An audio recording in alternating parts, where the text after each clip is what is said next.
The Catholic Morning Show on Iowa Catholic Radio.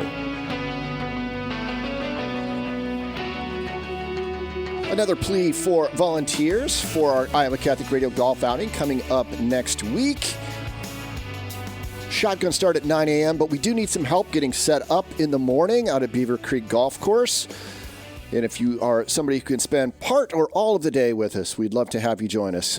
Email us at contact@iowacatholicradio.com or call us here during business hours, 515-223-1150.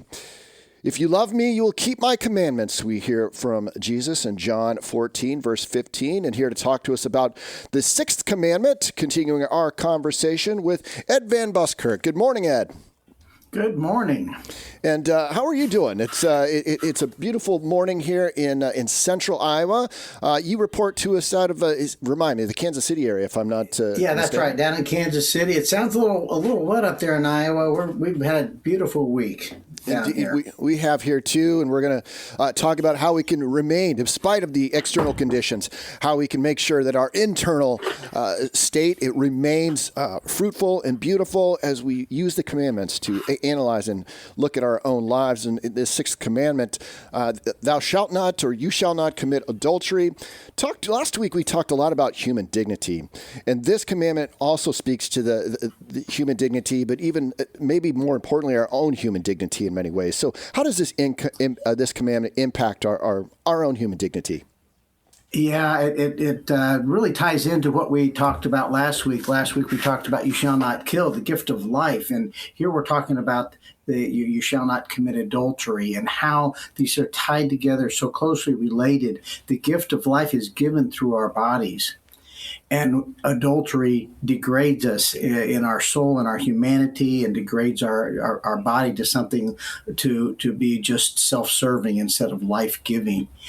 This commandment, you shall not commit adultery, is really taken a beating over the last several decades, and adultery has become so acceptable in our culture today, and we're seeing the damage that it's causing. We look around and we see the damage causing to individuals, the depression, the loneliness, the families being pulled apart through this acceptance of what God has given to us as a commandment, not to restrict us, but to give us the joy and the happiness of life, to give us everything that He wants for us, and that our heart's desires.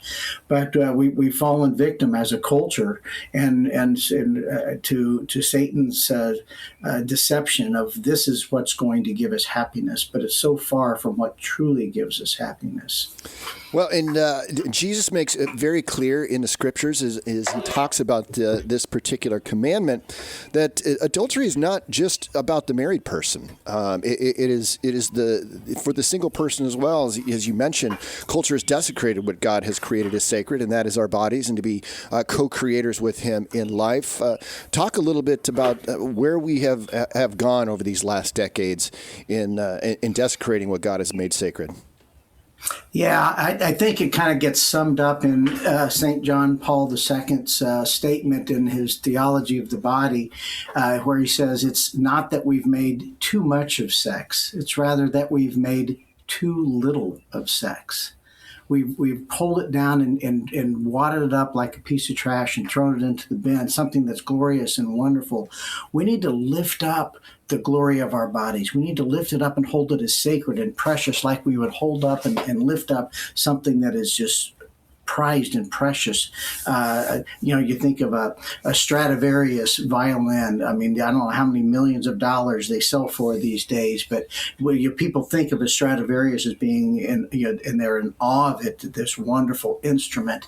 And you think if somebody took that Stradivarius and they decided to make it into a drum, they turned it over, they started beating on it with drumsticks. And yeah, could you make music with that? You could. It'd be very, very inferior to the wonderful music that a Stradivarius can create, and how offensive it would be just to Johann Stradivari to have his fine instrument treated that way. Well, look, we got the God of the universe who created our body in such a glorious and wonderful way, and we're taking it and beating on it with drumsticks and trying to get joy and happiness out of it. We're falling for the deception, for the counterfeit. We need to lift up the glory of God's gift and to live within that and experience the true joy that is given to us in our bodies, and getting our lives in order so that we start with relationships with the others who might be a good, suitable partner for us. Start with just a friendship, a relationship. Move into something that is maybe a little more serious, but still pure and joyful. And then get married, and then experience the joy of that marriage and the anticipation of a fuller relationship and having children together. Having that in the right order just solves so many of the problems that we look around in our world that people are struggling with, and we miss out on the joy and the life that God gives to us. We need to lift up the sex, as St. John Paul says. We've made too little of it. We've made it so insignificant. It's so wonderful. It's such a wonderful gift. We need to lift it up and glorify and preserve and protect it as the most precious gift that we have. Well, something that I'm hearing you say a little bit, and maybe I'm projecting a little bit, but sin is often is always the misuse of a good. And what I hear is this desire to be loved and to love, and how that's become distorted. Talk about our quest or our desire for love that sometimes again, culture and society and our own human weakness warps. Exactly. We all are on our pursuit of love. We all want to be loved and to love. That is what really motivates our whole being. But we lose our way. We become distracted by the shiny objects in our world, our false gods, and what we're trying to do is we've got a God-sized hole, that hole that can only be filled with true love. But we try and fill it with worldly pleasures that just don't satisfy.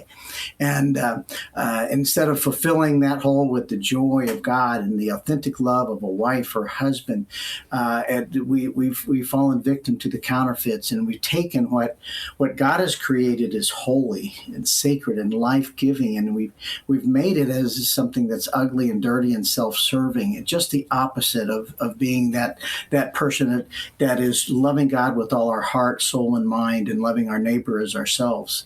We've become distracted. We need to put these commandments, all of them, into play. And when we do, it starts to become clear and easy to say, I can recognize when something is tempting me, and I can, because I put God first, as that first commandment is, I can say, I'm going to put God first in this moment instead of myself. I'm going to put his love in first instead of the desire that I might have in my body, and put God first. And I want to love my neighbor as myself. I don't want to hurt anyone else in the process. And so I'm going to choose love of neighbor over love of self. It becomes so much easier when we put these commandments top of mind and to live them and choose to live them in our hearts. We just got a couple more minutes here with Ed Van Buskirk, founder and president of If You Love Me. Hi, Ed. I'm Alexia with here on the Catholic Show, and I have a question for you. So, as we're talking about the dignity and the sacredness of our body, how would we be able to pass that on, that teaching and that understanding, to children? And it is so important to pass it on and teach it to the children. I've had people say, well, we don't want to talk about this commandment with our children. Well, if we don't, they're going to find it. They're going to see it, and they're going to see the ugliness of it. So it's so important that we start with the children when they're quite young. And we don't talk about the ugliness. but we do what John Paul II said. We lift up the glory of their body. You say, Johnny and Susie, God, he created you as a boy. He created you as a girl, and he's got a wonderful purpose for you in the gift of your body. And as you grow up, you'll learn more about the wonder of this. But for now, just know that you've got something precious and holy in your body. You want to make sure that you don't let anybody do anything to harm your body. And to give them that appreciation for their body as something holy and sacred at a young age. And then it's not just waiting until they're a teenager and having the conversation, but it's a constant conversation. And as they grow up and they're ready for understanding a little bit more about how God's glory works in their body, then to share that with them and to help them to see it, and then help them to be comfortable to come to you as parents to say, Mom, Dad, somebody said this or did this. Can you tell me what this is about? They're comfortable because you've had that conversation over time, and they can be open with you, and they can be taught properly how to preserve their body and to preserve it for the glory that God has given to them. But it's got to start, it doesn't have to start with young, but however young your children are, start there and have the conversation, but don't start it with the proverbial don't do this. Start it with the God's given you a gift. Wow, very good. Let's live it to the fullest. Very good. Ed, there's so much more we could get to on this particular topic, including Jesus as a model for marriage and what else we can do to recommit to the sacred nature of the human body. But I know people can find these resources at your website. Let our listeners know where they can find more on this particular topic as well as the other commandments we've discussed so far. Yeah, I invite your listeners to come to our website, godsrecipe.org, GODSRECIPE.org. We've got a variety of resources on this commandment and all the commandments. We'd love to have you come visit and reach out and talk to me if you'd like to. If You Love Me is a Catholic apostolate dedicated to restoring God's truth and timeless wisdom of his 10 commandments to our world of confusion. He's Ed Van Buskirk. We'll continue the conversation with Commandment 7 next week. Ed, have a great solemnity of the body and blood of Jesus this weekend, and we'll talk to you again soon. Listen to the Catholic Morning Show weekdays at 7 a.m. Central on the Iowa Catholic Radio Network, iowacatholicradio.com, or the Iowa Catholic Radio app.